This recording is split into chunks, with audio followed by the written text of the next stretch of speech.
Hey, what's up everybody? It's Matt Karma, founder of Total Body Transformation Camp and author of the #1 best-selling book, The Secret to Self-Love. And in this video, what I'm going to do is answer a question that has got sent in. And basically the question is this.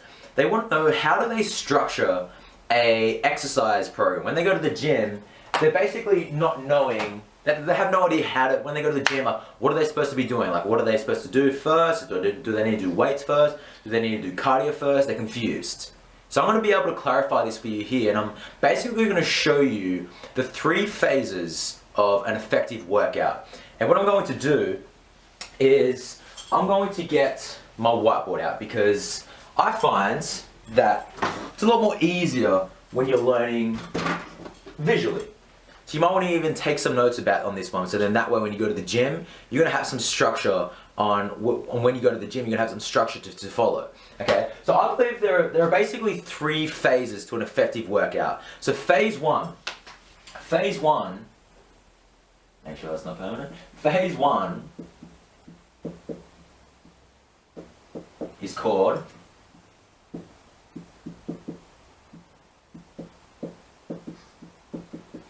the preparation phase. That's phase 1. Now the preparation phase doesn't happen when you get to the gym. It does happen there, but it also happens, the preparation phase begins 2 hours to 3 hours before you go to the gym. So let me break things down with the first phase of an effective workout. Phase 1, here's the structure that you need to be following. Before you go to the gym, this is what you need to be doing. 2 hours before or 3 hours before, you want to make sure that you have a low GI meal, a carb meal. So low GI, things like maybe some brown rice and whatever you have, some vegetables and whatever kind of protein you have, tofu, or if you eat meat, then have meat, whatever kind of meal. Or if you're exercising in the morning, this is what I do. I like to just have a simple banana, like 45 minutes to half an hour before I work out. If I know that I'm doing a very intense workout, then I'll make sure that I have it an hour beforehand. So then that way I'm not throwing up when I'm eating, when I'm working out. So that's phase 1. What I'm also doing is I'm making sure that I'm super hydrated. Because most of you watching this, when you go to the gym, you're super dehydrated. And a simple way to find out is if when you go to the bathroom, if your urine's a very dark yellow color, you're super dehydrated. You're able to have a more effective workout. You're going to be able to be more strong. You're going to be able to go for longer if you're super hydrated. So make sure that before you go to the gym, when you go to the bathroom, make sure your urine is totally clear. So in that way, you're super hydrated, you're fueled, and you're ready to go. Now when you go to the gym, here is the formula that you want to follow. You want to make sure that you're warming your body up for 5 to 10 minutes. For 5 to 10 minutes. Maybe it's on the treadmill, maybe it's on the cross trainer. I personally like to do the rower, because the rower, you're getting your legs, your upper body, it's doing stretching, opening up your chest, it's getting everywhere. So that's what I like to do. Whatever works for you. So you're doing 5 to 10 minutes of doing some warm up, and then what you do something called dynamic stretching. Now what the hell is that? It's just a fancy word for stretching out your body, but by being dynamic. Because you see most people at the gym, this is what they usually do. Before they work out, they'll hold their muscle here. You know what I mean? They'll do this, or they'll do maybe their leg, they'll bring their legs up. People can't see my lower body, but they're bringing their leg up, they're stretching their quad, and that's static stretching. It's remaining still. Dynamic stretching is you moving your body around, because when you do stretching like this, when you're opening up your whole entire body, when you're doing arm swings or when you're doing leg swings, you see a lot of athletes doing this. The reason why they're doing that is because you're getting full range of motion. You're stretching out the muscle to full capacity. So that's what you want to be doing before you actually work out. So that's the preparation phase. Again, drinking a lot of water to make sure your urine's it's clear, sorry. You want to make sure you have a low GI meal at least 2 hours beforehand, or maybe having a banana if you're exercising in the morning, like 30 minutes to 45 minutes before you work out. And also warming up your body and doing dynamic stretching. So that's the preparation phase. That's phase 1 of an effective workout. The next phase is phase 2. Phase 2 is called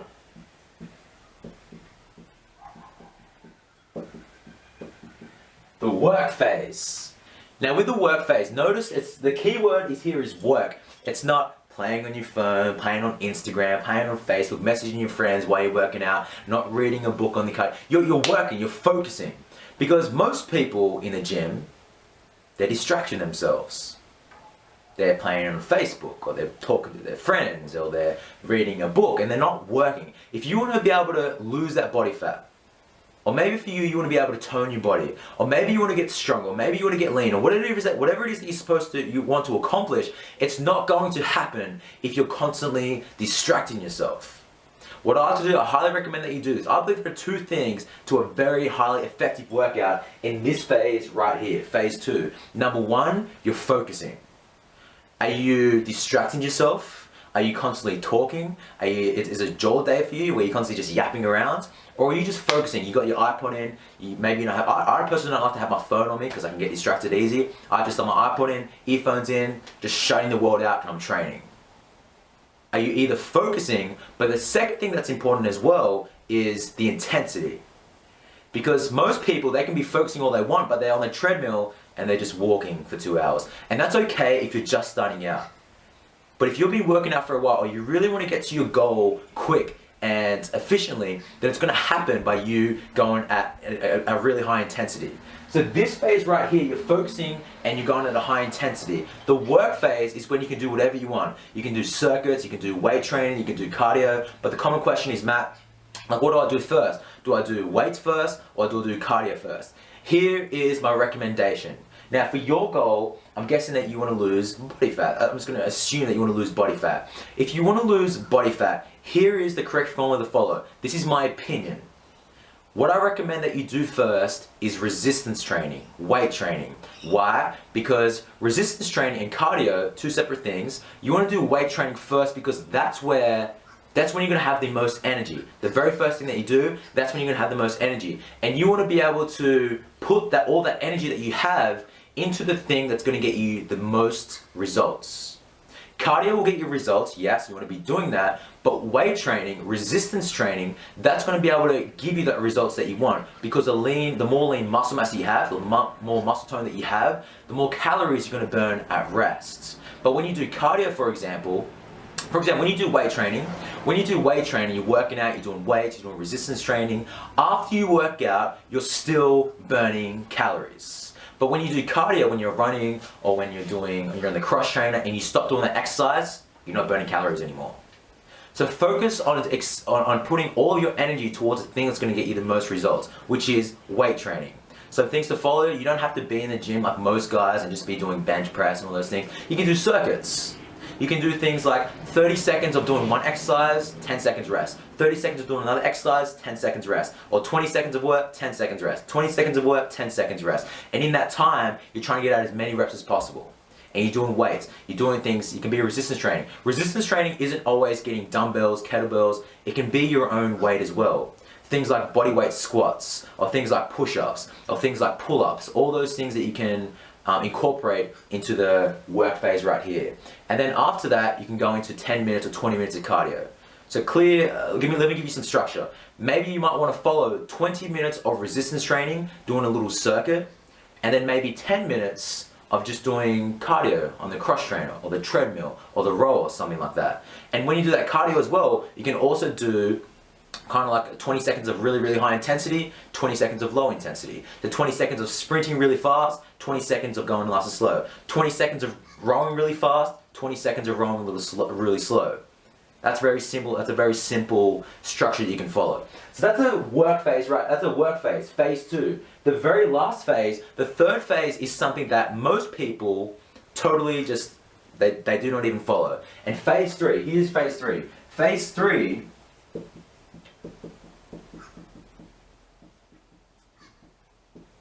is called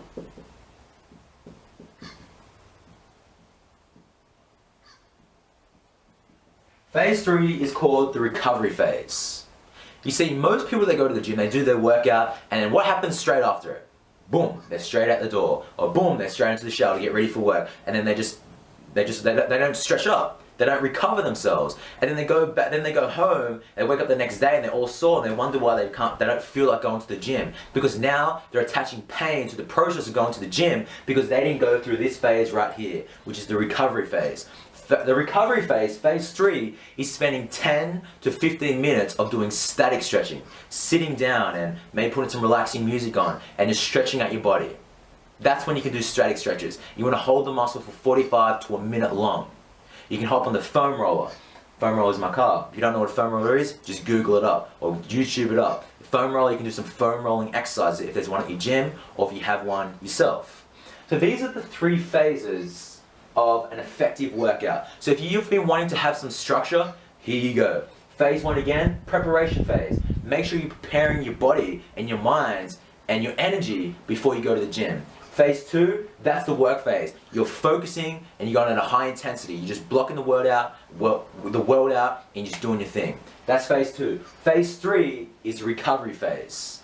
That's when you're super hydrating your system again, because maybe you've been sweating a lot, you want to refuel your system and stretching out your body. That's the 3 phases. Very simple formula to follow. Hope this video has helped you. If you have any comments or questions, so leave a comment below. And if you haven't already, make sure to subscribe to this channel for more weekly free videos. And until I see you in the next video, remember to love all living things, and most importantly, love thyself.